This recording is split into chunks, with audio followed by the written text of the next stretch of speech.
بسم اللہ الرحمن الرحیم الحمد للہ رب العالمین نحمده ونستعینه ونستغفره ونؤمن به ونتوکل علیہ ونعوذ باللہ من شرور انفسنا ومن سیئات اعمالنا من يهده اللہ فلا مضل له ومن يضلله فلا هادی له ونشهد أن لا إله إلا الله وحده لا شريك له ونشهد أن سيدنا ونبينا وحبيبنا ومولانا محمدا عبده ورسوله صلى الله تعالى عليه وعلى آله وأصحابه وأزواجه وذرياته وجميع أهل بيته وبارك وسلم تسليما كثيرا كثيرا. اما بعد فاعوذ باللہ من الشیطان الرجیم بسم اللہ الرحمن الرحیم رب اشرح لی صدری ویسر لی امری واحلل عقدۃ من لسانی یفقهوا قولی. صدق اللہ العظیم. اللہم انی اسألک بانک انت اللہ لا الہ الا انت الاحد الصمد الذي لم يلد ولم يولد ولم يكن له كفوا احد. بزرگان محترم، برادران عزیز، سلسلے کے مخلصین اور ہماری قابل احترام مائیں بہنیں اور عزیز بچیاں، آج کی ہماری گفتگو کا موضوع ہے معیار السلوک و دافع الاوہام والشکوک کے درس سے معیار چہارم کی تشریح کے سلسلے میں جاہ و مرتبے کی چاہت کی مذمت پر ہمارا بیان ہے. اس خطاب کے سلسلے میں ہم نے استفادہ کیا ہے صحاح ستہ کے علاوہ سنن دارمی سے، کنز العمال سے اور امام غزالی رحمۃ اللہ علیہ کی کتاب احیاء علوم الدین سے. میرے عزیزوں اور دوستوں، جاہ اور مرتبے کی چاہت رکھنا اسلام میں اس کی بڑی مذمت آئی ہے، اور قرآن کریم میں بھی اس کی مذمت ہے اور احادیث مبارکہ میں بھی اس کی مذمت ہے. ایک ایمان والے کو چاہیے کہ وہ جو بھی کام کرے اللہ کی رضا اور خوشنودی کے لیے کرے، اور جاہ اور مرتبے کی چاہت اس کے دل میں نہیں ہونی چاہیے. جاہ کی محبت، جسے کہ ہم حب جاہ بھی کہتے ہیں، اس کے معنی یہ ہیں کہ اس بات کی حرص اور طلب ہو کہ لوگوں پر میرا اثر قائم ہو جائے. کوئی ایسا عہدہ اور منصب حاصل کر لوں جو با اثر ہو، جس سے لوگ میری عزت کرنے لگیں اور مجھے اپنا قائد اور لیڈر ماننے لگیں. تو یہ شوق کہ لوگ میری بات مانیں اور لوگوں پر میرا اثر ہو، اس کا نام حب جاہ ہے. یہ خواہش کہ لوگ مجھے بلند سمجھیں اور میری ہر ادا کو پسند کریں، اس کو خواہ تعریف پسندی کہیں یا دکھاوا، یہ بھی حب جاہ کا ایک حصہ ہے. تو معلوم ہوا کہ نام و نمود اور اپنی تعریف کی چاہت دل میں رکھنا بھی حب جاہ کے اندر شامل ہے. اللہ سبحانہ و تعالی کا قرآن کریم میں ارشاد ہے، سورہ لقمان کی آیت 18، اللہ سبحانہ و تعالی ارشاد فرماتے ہیں، اعوذ باللہ من الشیطان الرجیم بسم اللہ الرحمن الرحیم ولا تصعر خدك للناس ولا تمش في الارض مرحا ان اللہ لا يحب كل مختال فخور۔ اللہ سبحانہ و تعالیٰ کا ارشاد گرامی ہے، اور اپنے گال مت پھلاؤ لوگوں کی طرف، اور مت چلو زمین پر اتراتے ہوئے، بے شک اللہ کو نہیں بھاتا کوئی فخر کرنے والا۔ نیز اللہ تعالیٰ نے ارشاد فرمایا واللہ لا يحب كل مختال فخور، اور اللہ کو پسند نہیں کوئی اترانے والا، بڑائی مارنے والا۔ اور ایک جگہ ارشاد ہے انہ لا يحب المستکبرین، بے شک وہ نہیں پسند کرتا تکبر کرنے والوں کو۔ یہ سورہ نحل کی آیت ہے۔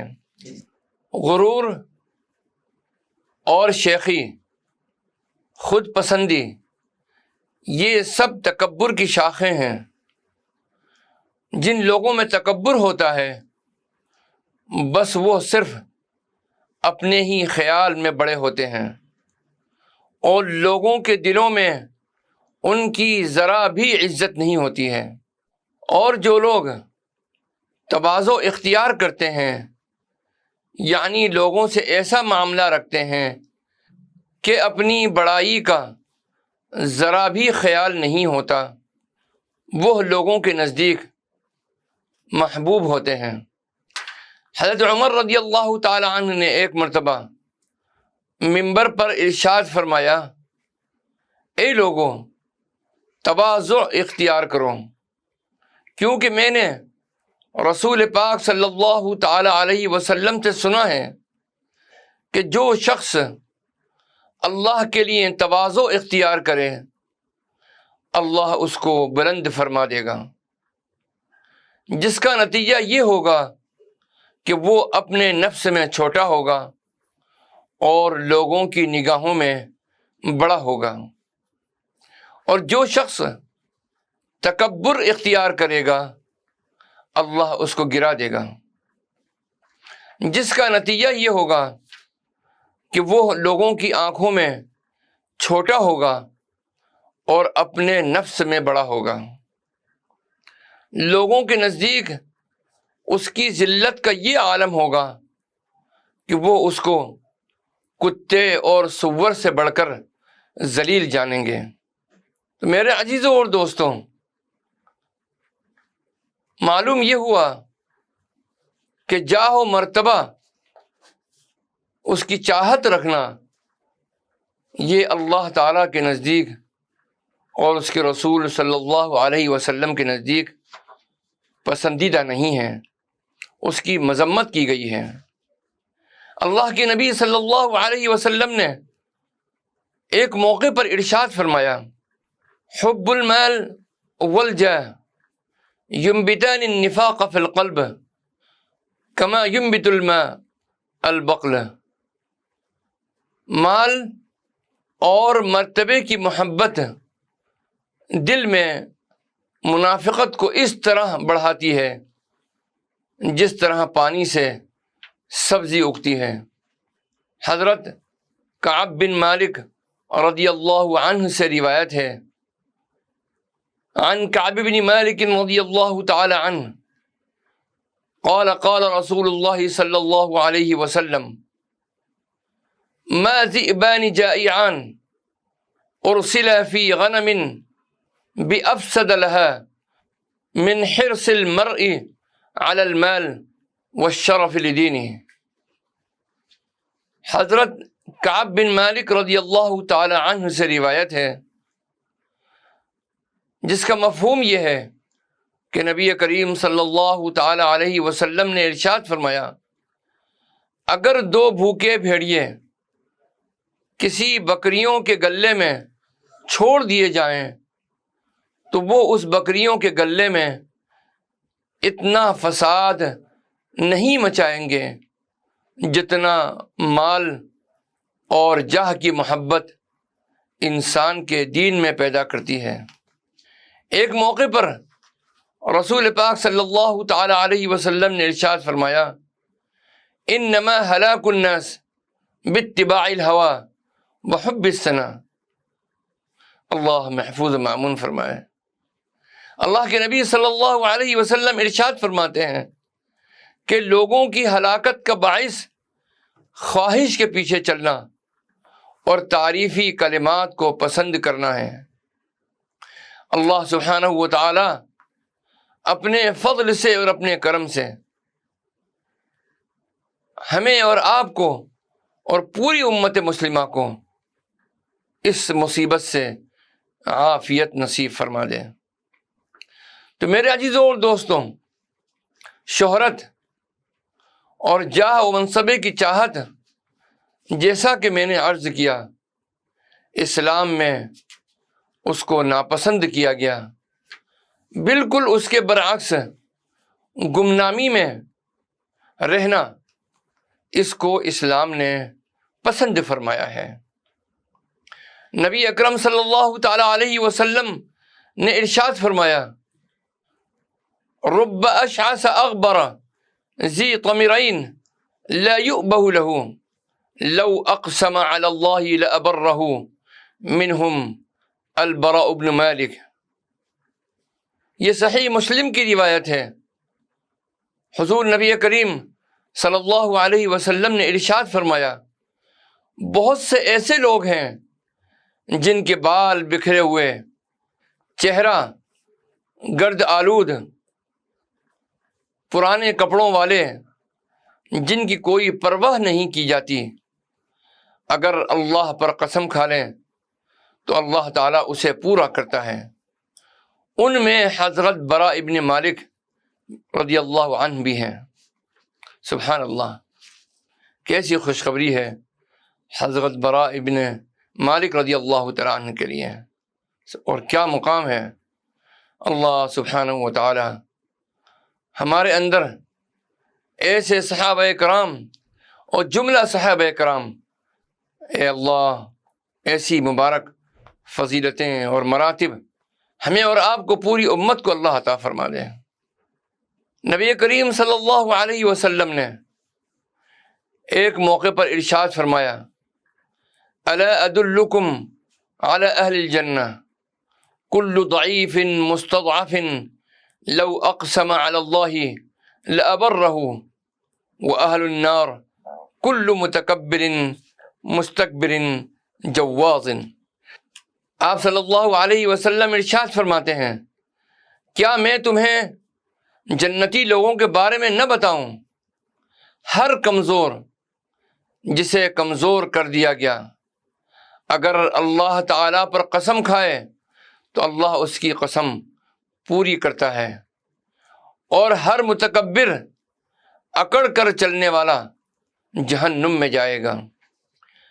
ایک روایت میں ہے حضرت عمر فاروق رضی اللہ تعالی عنہ مسجد میں داخل ہوئے تو حضرت معاذ ابن جبل رضی اللہ تعالی عنہ کو سرکار دو عالم صلی اللہ تعالی علیہ وسلم کی قبر انور کے پاس روتا ہوا دیکھا۔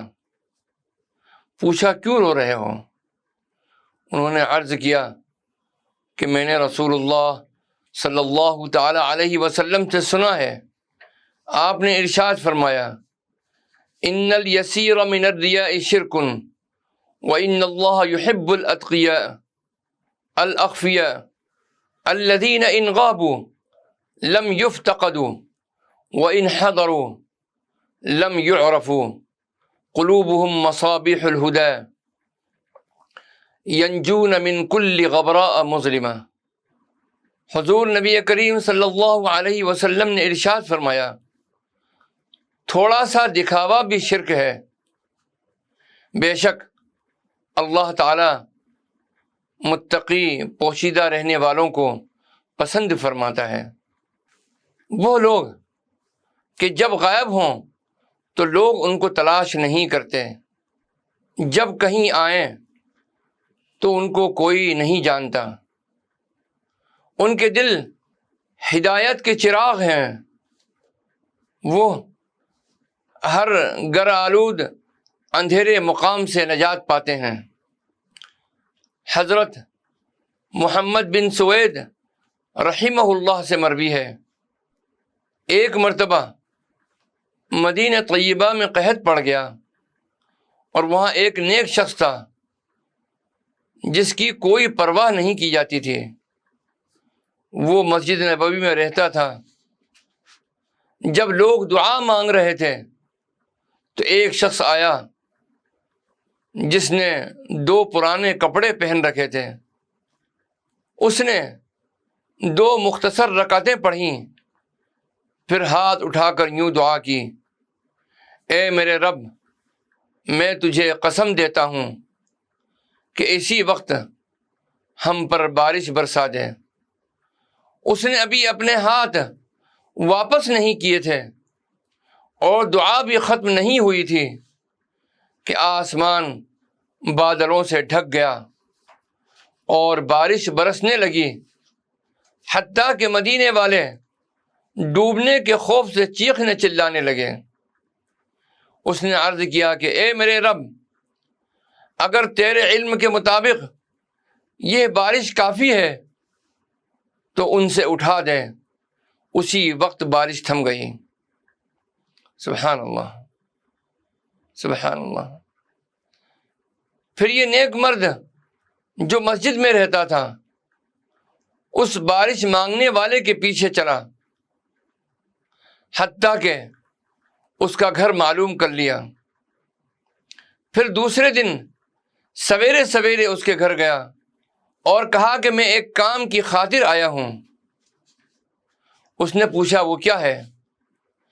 کہا مجھے اپنی دعاؤں میں خاص کر لیں۔ اس نے کہا سبحان اللہ، آپ مجھ سے یہ سوال کر رہے ہیں حالانکہ آپ تو اعلیٰ مقام والے ہیں۔ پھر پوچھا کہ آپ اس مقام تک کیسے پہنچے ہیں جو میں نے دیکھا ہے؟ فرمایا اللہ تعالیٰ کے احکام بجا لاتا ہوں۔ تو اب جب میں نے دعا کی تو اس نے دعا قبول کر لی۔ اللہ سبحانہ و تعالی ہمیں اور آپ کو، پوری امت مسلمہ کو، اپنے احکام کی بجا آوری کی توفیق عطا فرمائے اور تا دم آخر، زندگی کی آخری سانس تک اللہ سبحانہ و تعالی اپنا مطیع ہم کو بنائے رکھے، فرما بردار بنائے رکھے، اور حضور نبی کریم صلی اللہ تعالی علیہ وسلم کی اتباع کامل کی توفیق عطا فرمائے۔ میرے عزیزوں اور دوستوں، حضرت عبداللہ بن مسعود رضی اللہ تعالی عنہ نے فرمایا، لوگوں، علم کے چشمے اور ہدایت کے چراغ بنو، گھروں میں بیٹھے رہو، رات کے چراغ، اور تازہ دل رہو۔ تمہارے کپڑے پرانے ہوں تو آسمان والے تمہیں پہچانیں گے، اگرچہ زمین والوں کے نزدیک تم ہلکے سمجھے جاؤ گے۔ حضور نبی کریم صلی اللہ تعالی علیہ وسلم نے حضرت علی رضی اللہ تعالی عنہ سے فرمایا کہ خلق کو 2 چیزوں نے ہلاک کیا، ایک خواہشات نفسانی کی پیروی، اور دوسری اپنی تعریف و توصیف کی خواہش۔ اس کی آفت سے وہ شخص ہی نجات پا سکے گا جو نام اور شہرت کا طالب نہ ہو اور گمنامی پر قناعت کرے۔ رسول اکرم صلی اللہ تعالی علیہ وسلم کا ارشاد مبارک ہے، بہشتی لوگ وہ ہیں جو خاکسار، بال پریشان اور میلے لباس والے ہیں، کوئی ان کی قدر و منزلت نہیں کرتا۔ وہ اگر امراء کے گھر میں داخل ہونا چاہیں تو ان کو اجازت نہ دیں، اور اگر نکاح کرنا چاہیں تو کوئی شخص اپنی بیٹی دینے پر تیار نہ ہو، اور اگر بات کریں تو لوگ ان کی بات نہ سنیں، اور ان کی آرزویں ان کے دلوں میں جوش مارتی ہیں۔ اگر ان کا نور قیامت میں مخلوق پر تقسیم کر دیا جائے تو وہ سب کے حصے میں آئے گا، سب کو وہ نور پہنچے گا۔ ایک اور حدیث شریف میں ہے، بہت سے خاکسار پرانے لباس والے ایسے ہیں کہ وہ اگر خدا سے بہشت کے طالب ہوں تو اللہ ان کو عطا فرما دیں، اور دنیا کی کوئی چیزیں مانگیں تو ان کو نہیں دی جائے۔ ایک اور ارشاد گرامی ہے کہ میری امت میں بہت سے لوگ ایسے ہیں کہ اگر وہ تم سے دینار یا درہم مانگیں تو تم نہ دو گے، لیکن اگر وہ حق تعالی سے بہشت مانگیں تو وہ ان کو عطا کر دے گا۔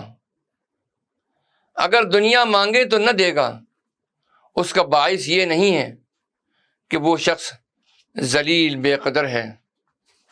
حضرت ابراہیم بن ادھم رحمۃ اللہ علیہ کا ارشاد ہے کہ جو شخص شہرت کا طالب اور نام و ننگ کا خواہاں ہے وہ خدا کے دین میں صادق نہیں ہے۔ اللہ ہم کو محفوظ و مأمون فرما دے، اللہ پوری امت کو محفوظ و مأمون فرمائے۔ حضرت ایوب علیہ السلام نے فرمایا کہ صدق کا نشان یہ ہے کہ انسان یہ نہ چاہے کہ کوئی اس کو جانے اور پہچانے۔ حضرت ابی بن کعب رضی اللہ تعالی عنہ کے پیچھے پیچھے ان کے کئی شاگرد چل رہے تھے۔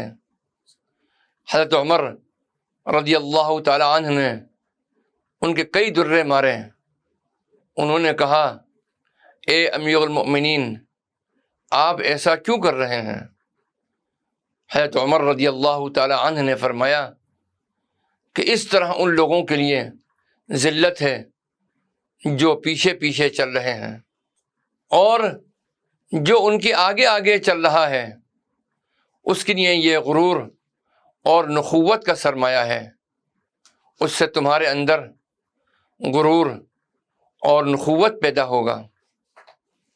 حضرت حسن بصری رحمہ اللہ کا ارشاد ہے کہ اس نادان شخص کے دل کو کبھی سکون میسر نہیں آئے گا جو یہ دیکھ رہا ہے کہ کچھ لوگ اس کے پیچھے پیچھے چل رہے ہیں اور وہ مقتدا اور پیشوا بنے ہوئے آگے آگے چل رہا ہے۔ حضرت ایوب علیہ السلام کہیں سفر پر جا رہے تھے، کچھ لوگ عذر و ادب ان کے پیچھے پیچھے چلنے لگے۔ انہوں نے فرمایا، حق تعالی اس امر سے خوب واقف ہے کہ میں اس بات سے خوش نہیں ہوں، اگر ایسا نہ ہوتا تو میں غضب الہی سے خوف زدہ نہ ہوتا۔ ایک موقع پر حضرت سفیان ثوری رحمۃ اللہ علیہ نے ارشاد فرمایا، اگلے بزرگوں کو زرق برق لباس سے نفرت تھی، خواہ وہ پوشاک نئی ہو یا پرانی۔ لباس ایسا ہونا چاہیے کہ کوئی شخص اس کا تذکرہ نہ کرے، یعنی معمولی لباس ہو۔ حضرت بشر حافی رحمۃ اللہ علیہ کا ارشاد ہے کہ میری نظر میں ایسا کوئی شخص نہیں جو طالب شہرت ہو اور اس کا دین نہ برباد ہوا ہو اور اس کے حصے میں رسوائی نہ آئی ہو۔ حضور اکرم صلی اللہ تعالی علیہ وسلم نے ارشاد فرمایا، قیامت کے دن ایک ایسے شخص کو لایا جائے گا جس نے مال حرام کمایا اور حرام کاموں میں اس کو صرف کیا، اس کو دوزخ میں بھیج دیا جائے گا۔ پھر ایسے شخص کو لائیں گے جس نے مال کسب حلال سے کمایا لیکن حرام میں خرچ کیا، اس کو بھی دوزخ میں بھیج دیا جائے گا۔ پھر تیسرے ایسے شخص کو لایا جائے گا جس نے مال حرام جمع کیا اور اس کو وجہ حلال میں صرف کیا، اس کو بھی دوزخ میں بھیج دیا جائے گا۔ پھر ایسا چوتھا شخص لایا جائے گا جس نے مال کسب حلال سے کمایا اور نیک کام میں صرف کیا۔ اس وقت حکم ہوگا کہ اس شخص کو روکو کہ اس نے مال کی تلاش و طلب طہارت میں تقصیر کی ہو، یعنی کوتاہی کی ہو، یا رکوع و سجود میں کوتاہی کی ہو، یا شرائط کے مطابق وقت پر نماز ادا نہ کی ہو۔ تب وہ شخص کہے گا باری الہا، میں نے یہ مال حلال طریقے پر کمایا اور نیک کام میں اس کو صرف کیا، میں نے اس کی وجہ سے کسی فرض کی ادائیگی میں تقصیر نہیں کی، نہ میں نے اس مال پر فخر کیا۔ تب اس سے کہا جائے گا کہ تیرے پاس سواری کا گھوڑا اور رزق، برق، پوشاک، پھر تو نے غرور اور نخوت سے کام لیا ہوگا۔ وہ جواب دے گا یا الہی، میں نے اس مال پر کبھی فخر نہیں کیا۔ اس سے کہا جائے گا شاید تو نے کبھی یتیم یا مسکین یا اپنے پڑوسی یا اپنے کسی رشتہ دار کا حق ادا نہ کیا ہوگا۔ وہ کہے گا کہ میں نے ان کے حق میں بھی کوئی کوتاہی نہیں کی ہے۔ تب یہ تمام لوگ آ کر اس کو گھیر لیں گے، اس کے چاروں طرف جمع ہو جائیں گے اور بارگاہ رب العزت میں عرض کریں گے کہ باری تعالی، ہم میں سے تو نے اس شخص کو اس قدر مال و نعمت عطا فرمایا، اس سے ہمارے حق کا سوال کیا جائے، اس نے ہمارا حق ادا نہیں کیا، اس سے پوچھا جائے، تب اس سے ہر ایک کے حق کی ادائیگی کے بارے میں سوال کیا جائے گا۔ اگر اس سلسلے میں بھی اس نے کوئی تقصیر نہیں کی، تب حکم ہوگا کہ اسی طرح کھڑا رہے، بتلا تو نے ہر اس لقمے کا شکر ادا کیا جو تو نے کھایا، اور ہر اس نعمت کو جو تجھ کو عطا کی گئی اس کا شکر تو نے کس طرح ادا کیا۔ اس طرح اس سے سوال کیے جائیں گے۔ یہی وجہ ہے کہ ان سوالات اور ان کے جوابات سے بچنے کے لیے بزرگان دین میں سے کسی کو مالدار بننے کا شوق نہیں تھا، کیونکہ اگر عذاب نہ بھی ہو تب بھی اس طرح کے سوالات کیے جائیں گے۔ خود سرور کائنات صلی اللہ تعالی علیہ وسلم نے جو پیشوائے امت ہیں درویشی کو اختیار کیا تاکہ امت بھی درویشی کو بہتر سمجھے۔ حضرت سفیان ثوری رحمۃ اللہ علیہ فرماتے ہیں کہ اگر مجھے یقین ہو جائے کہ مجھے ہدیہ دینے والا فخر کے طور پر کہیں اس کا ذکر نہیں کرے گا تو میں لے لیتا ہوں، اور اگر مجھے یقین ہو جائے کہ یہ مجھے دے گا اور جگہ جگہ بتائے گا اور فخر کرے گا کہ جی میں نے تو فلاں بزرگ کو یہ دیا تھا، تو میں ایسے شخص کا ہدیہ قبول نہیں کرتا۔ اللہ سبحانہ و تعالی ہمارے اندر مال کی محبت نہ پیدا فرما، مال کی محبت سے، جاہ کی محبت سے، شہرت کی محبت سے۔ اے اللہ ہمارے قلوب کو، ہمارے اہل و عیال کے قلوب کو، اے اللہ سلسلے کے تمام ساتھیوں کے قلوب کو، پوری امت مسلمہ کے قلوب کو پاک و صاف فرما دے۔ آمین ثم آمین یا رب العالمین، والصلاة والسلام علی النبی الکریم، والسلام علیکم ورحمۃ اللہ وبرکاتہ۔ بسم اللہ الرحمن الرحیم۔ اللہم صل علی سیدنا ومولانا محمد وعلی آل سیدنا ومولانا محمد وبارک وسلم۔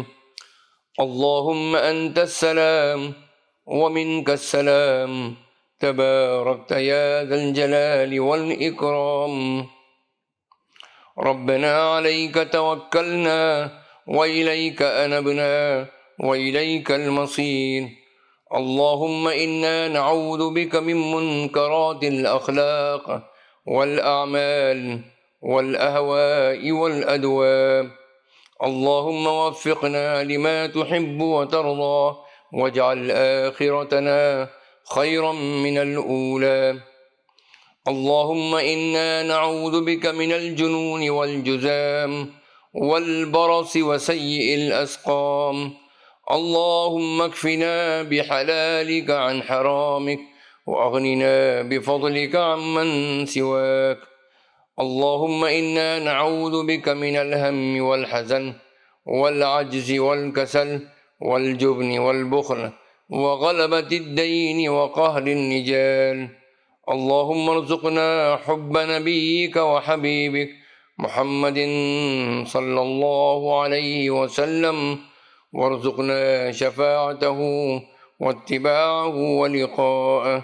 اللهم اهدنا فيمن هديت وعافنا فيمن عافيت وتولنا فيمن توليت وبارك لنا فيما أعطيت وقنا واصرف عنا شر ما قضيت، إنك تقضي ولا يقضى عليك فإنه لا يذل من واليت ولا يعز من عاديت، تباركت ربنا وتعاليت، نستغفرك ونتوب إليك، وصلى الله على النبي الكريم۔ ربنا عليك توكلنا وإليك أنبنا وإليك المصير۔ اللهم انصرنا ولا تنصر علينا، اللهم انصرنا على أعدائنا وعلى أعداء الإسلام والمسلمين، اللهم انصرنا على الكفار واليهود والنصارى والمشركين والمنافقين والحاسدين والساحرين والظالمين والشياطين، اللهم شتت شملهم ومزق جمعهم وخالف بين كلمتهم وزلزل أقدامهم، اللهم إنا نجعلك في نحورهم ونعوذ بك من شرورهم۔ ربنا تقبل منا إنك أنت السميع العليم، وتب علينا يا مولانا إنك أنت التواب الرحيم، وصلى الله تعالى على خير خلقه سيدنا محمد وعلى آله وصحبه أجمعين برحمتك يا أرحم الراحمين۔